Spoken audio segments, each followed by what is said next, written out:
Halo semuanya, perkenalkan saya Gindono Mitang Pasaribu dari Prodi Keperawatan.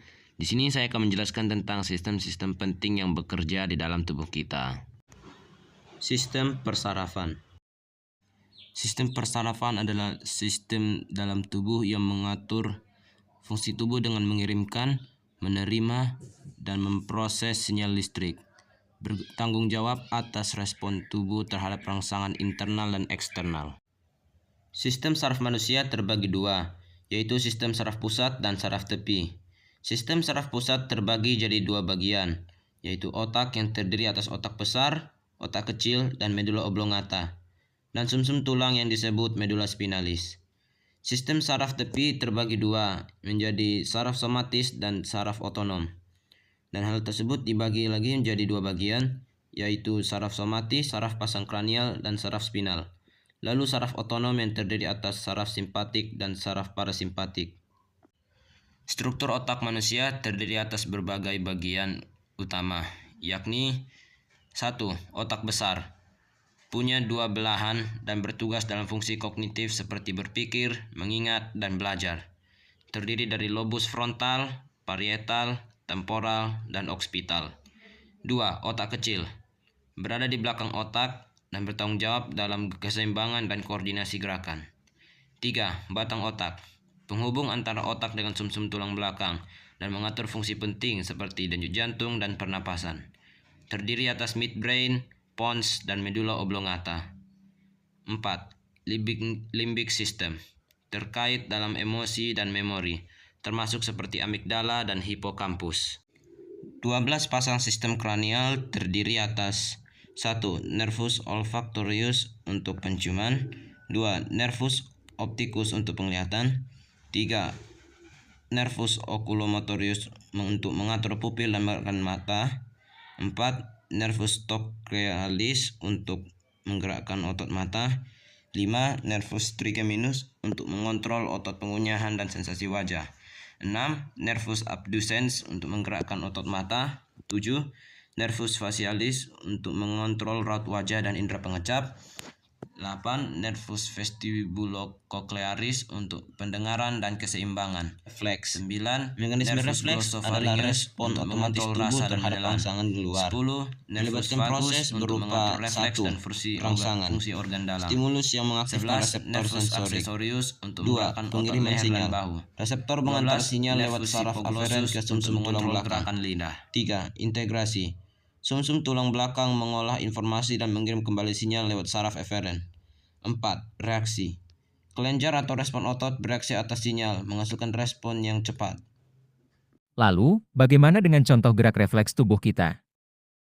Contoh gerak refleks pada tubuh kita adalah saat mata yang akan berkedip, ketika ada benda asing yang mendekat atau melihat cahaya yang sangat terang. Sistem endokrin. Sistem endokrin adalah sistem yang mengatur fungsi-fungsi tubuh dengan hormon yang dihasilkan oleh kelenjar endokrin. Seperti 1. Hipofisis cerebri, mengendalikan berbagai proses tubuh dengan hormon. 2. Glandula tireoidera, menghasilkan hormon tiroksin dan trioidotironin yang mengatur suhu, detak jantung, metabolisme, dan perkembangan tubuh.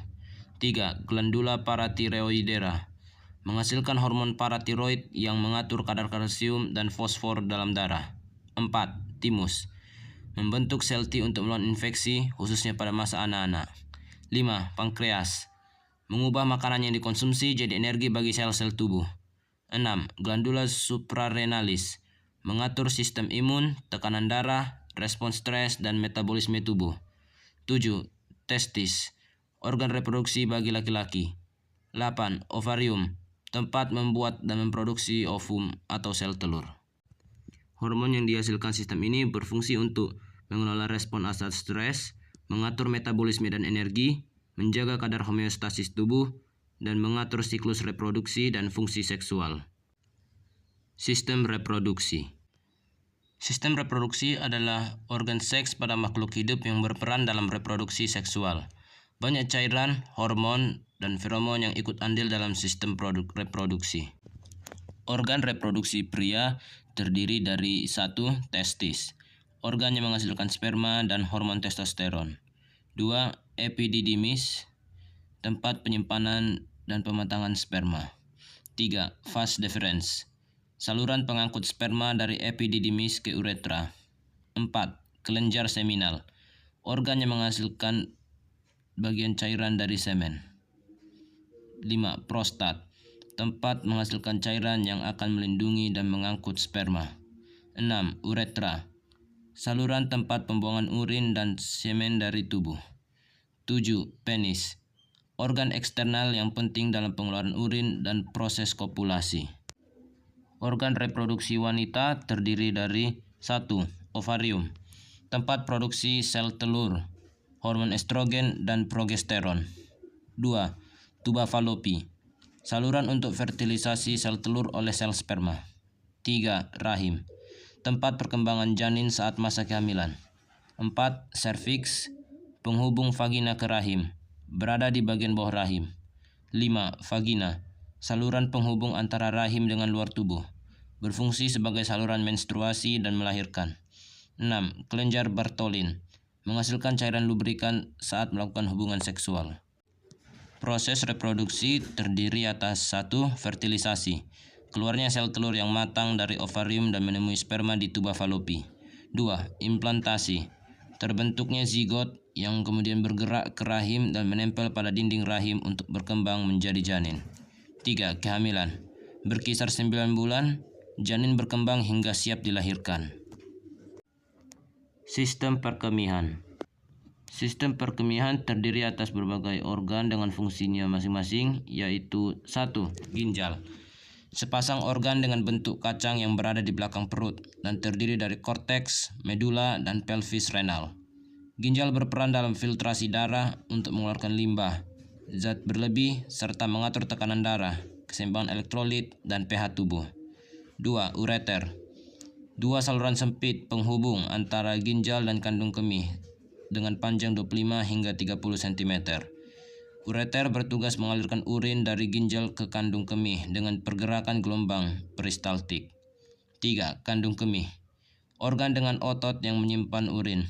Dinding yang elastis memungkinkan untuk mengembang atau menyusut. Kandung kemih menyimpan urin hingga siap dibuang. Kandung kemih memiliki reseptor yang mengirim sinyal saat penuh. 4. Uretra, saluran yang mengeluarkan urin dari kandung kemih keluar tubuh. Uretra milik pria lebih panjang dan juga berfungsi sebagai saluran air mani. Uretra berfungsi mengeluarkan urin dari tubuh. Pada wanita, uretra berada dekat vagina dengan ukuran yang lebih pendek. Sistem pernapasan. Sistem respirasi adalah struktur biologis yang berperan pada pertukaran gas bagi makhluk hidup. Sistem respirasi pada manusia terdiri dari 1. Hidung dan rongganya, terdiri atas bagian luar dan rongga dalam, berfungsi untuk memanaskan, melembabkan, dan menyaring udara masuk. 2. Faring, dibagi atas 3 bagian yakni nasofaring, orifaring, dan laryngofaring, menjadi saluran penghubung antara hidung dan mulut ke laring. 3. Laring, terdiri dari tulang rawan dengan epiglotis yang bertugas menutup trakea saat makan atau menelan, melindungi saluran pernapasan dari makanan dan menghasilkan suara. 4. Trakea, terbuat dari cincin-cincin kartilago yang berjaga untuk terus terbuka, mengalirkan udara dari laring ke bronkus. 5. Bronkus, dibagi menjadi kiri dan kanan dengan cabang yang disebut bronchiolus, memecah saluran pernapasan jadi 2 cabang utama ke paru-paru. 6. Paru-paru, terdiri atas 3 lobus di paru-paru kanan dan 2 lobus di paru-paru kiri dan alveolus, menjadi tempat pertukaran oksigen dengan karbon dioksida. 7. Alveolus, struktur kecil berbentuk kantung yang dikelilingi oleh kapiler darah, organ yang bertugas melakukan pertukaran gas antara O2 dan CO2. Sistem pernapasan memiliki berbagai fungsi, yaitu mengambil oksigen dari udara dan membuang karbon dioksida dari darah, mengatur keseimbangan asam basa di tubuh lewat pengaturan CO2, menangkap dan mengeluarkan partikel asing oleh mekanisme pertahanan seperti silia dan mukus, menghasilkan suara dengan getaran pita suara di laring, dan memanaskan dan melembabkan udara yang akan masuk ke paru-paru. Sistem integumen. Sistem integumen adalah sistem organ yang menjadi pelindung utama tubuh terhadap lingkungan luar. Sistem ini meliputi kulit, rambut, kuku, kelenjar keringat, dan minyak serta produk lainnya. Kulit dibagi menjadi 3 struktur berdasarkan lapisannya, yaitu 1. Epidermis. Epidermis adalah lapisan terluar kulit yang terdiri atas sel-sel epitel yang mayoritas adalah keratinosit dan tidak ada pembuluh darah di lapisan bawahnya. 2. Dermis. Lapisan tengah dan berada di bawah epidermis. Terdiri atas jaringan ikat kuat yang memberi elastisitas dan kekuatan. Mengandung pembuluh darah, saraf kelenjar keringat, dan folikel rambut, yang mana terbagi lagi menjadi 2 lapis, yaitu papillary dermis, lapisan atas yang menaikkan permukaan kontak dengan epidermis, dan reticular dermis, lapisan lebih dalam, lebih tebal, dan berisi serat elastin dan kolagen. 3. Hipodermis, lapisan terdalam kulit, terdiri dari jaringan lemak dan jaringan ikat. Sebagai pelindung utama, sistem integumen memiliki beberapa fungsi seperti melindungi tubuh dari kerusakan fisik, infeksi, dan kehilangan air, menerima rangsangan lingkungan luar tubuh dengan reseptor sensorik, menyimpan air dan lemak, dan memproduksi vitamin D saat berjemur di bawah matahari, serta mengatur suhu tubuh dan pelumasan kulit. Sistem hematologi. Sistem hematologi adalah sistem yang berperan penting dalam pengangkutan oksigen, pertahanan tubuh, dan pembekuan darah. Dapat dikatakan bahwa organ ini berkaitan erat dengan darah di dalam tubuh kita. Darah kita terdiri atas berbagai komponen penting, yaitu 1. Sel darah merah, eritrosit, mengangkut oksigen dari paru-paru ke seluruh tubuh dan membawa karbon dioksida keluar paru-paru.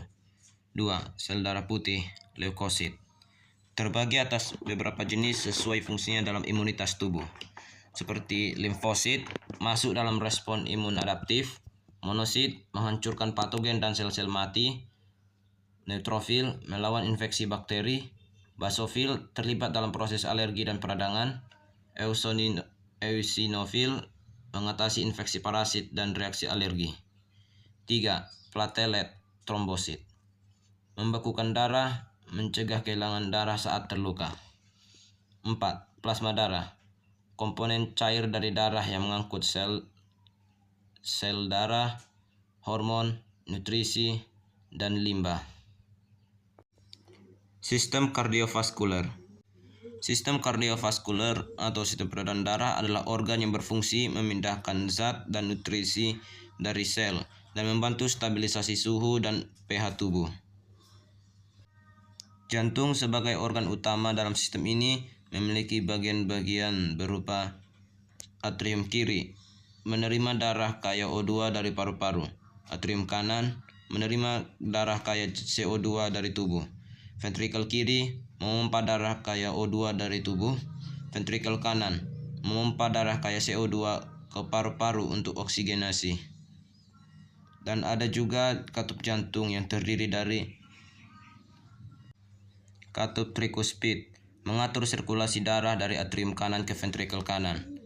Katup pulmonal, mengatur sirkulasi darah dari ventrikel kanan ke arteri pulmonalis. Katup mitral, mengatur sirkulasi darah dari atrium kiri ke ventrikel kiri.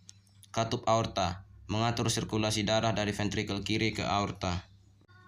Alur peredaran darah di tubuh kita terbagi jadi 2 jenis, yaitu 1. Sistem peredaran darah besar atau sirkulasi sistemik, mengalirkan darah dari jantung ke seluruh tubuh dan kembali ke jantung. Darah kaya O2 dipompa dari ventrikel kiri ke aorta lalu ke seluruh tubuh. 2. Sistem peredaran darah kecil, sirkulasi pulmonal, mengalirkan darah dari jantung ke paru-paru lalu kembali ke jantung. Darah kaya CO2 dipompa dari ventrikel kanan ke arteri pulmonalis ke paru-paru untuk mendapat oksigen. Ada jenis-jenis pembuluh darah yang berperan dalam sistem ini, yaitu arteri, pembuluh darah yang membawa darah dari jantung, contohnya aorta dan arteri pulmonalis.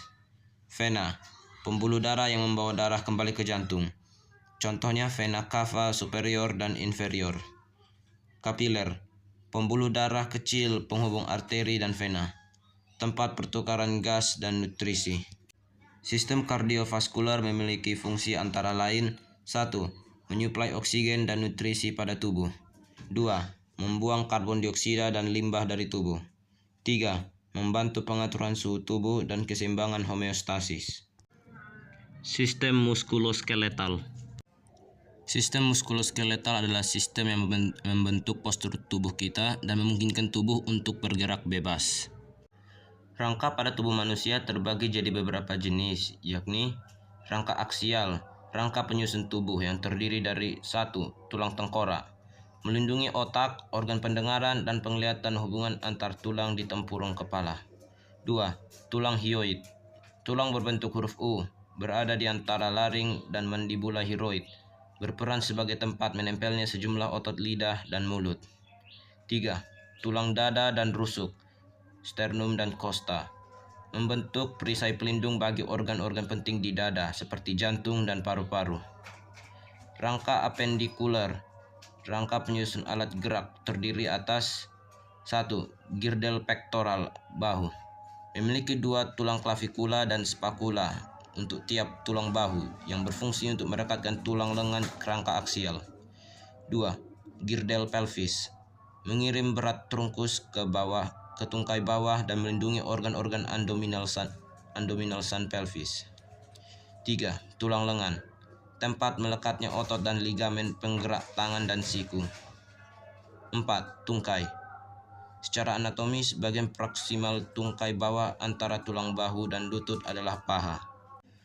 Otot adalah jaringan dalam tubuh yang berfungsi sebagai alat gerak aktif. Otot dibagi menjadi 3 jenis, yakni 1.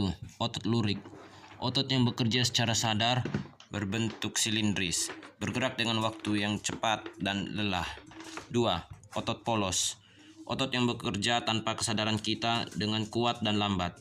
Otot ini tersebar di seluruh tubuh, seperti pernapasan, pencernaan, rahim, hingga kandung kemih. 3. Otot jantung, otot yang berbentuk serabut lurik yang bercabang, bergerak dengan berirama dan kuat. Otot ini berada di jantung untuk memompa darah. Sistem pencernaan. Sistem pencernaan adalah sistem organ yang berfungsi untuk mencerna makanan, menyerap nutrisi, dan mengeluarkan sisa makanan yang tidak diperlukan lagi. Sistem pencernaan terbagi menjadi beberapa bagian, yaitu 1. Mulut, terdiri atas gigi, lidah, dan kelenjar ludah, mengunyah makanan dan mencampurnya dengan liur yang mengandung enzim pencernaan. 2. Kerongkongan, terdiri dari tabung otot penghubung antara mulut dengan lambung, berfungsi untuk mengangkut makanan dari mulut ke lambung lewat gerakan peristaltik. 3. Lambung, organ berotot berbentuk kantung, berfungsi mencerna makanan lebih lanjut dengan bantuan asam lambung dan enzim. 4. Usus halus, terdiri atas duodenum, jejunum, dan ileum, tempat utama penyerapan nutrisi. Pencernaan makanan di usus halus dibantu oleh enzim dari pankreas dan empedu dari hati. 5. Usus besar, terdiri atas sekum, kolon, dan rektum. Usus besar berperan dalam menyerap air dan garam dari sisa makanan dan membentuk sampai menampung feses. 6. Hati, organ terbesar dalam tubuh yang berada di kanan atas perut. Hati menghasilkan empedu yang membantu mencerna lemak dan menyaring racun dari darah. 7. Pankreas, organ panjang di belakang lambung. Pankreas menghasilkan enzim pencernaan yang disekresikan ke usus halus dan hormon seperti insulin yang mengatur gula darah. 8. Kantung empedu, kantung kecil yang berada di bawah hati. Kantung empedu menyimpan dan mengeluarkan empedu ke usus halus jika diperlukan. Proses pencernaan makanan dimulai dari mulut, masuk ke lambung, masuk ke usus halus dan usus besar. Usus halus menyerap nutrisi yang ada, sementara usus besar mengolah lalu membuang sisa makanan tersebut dari tubuh. Sekian dan terima kasih.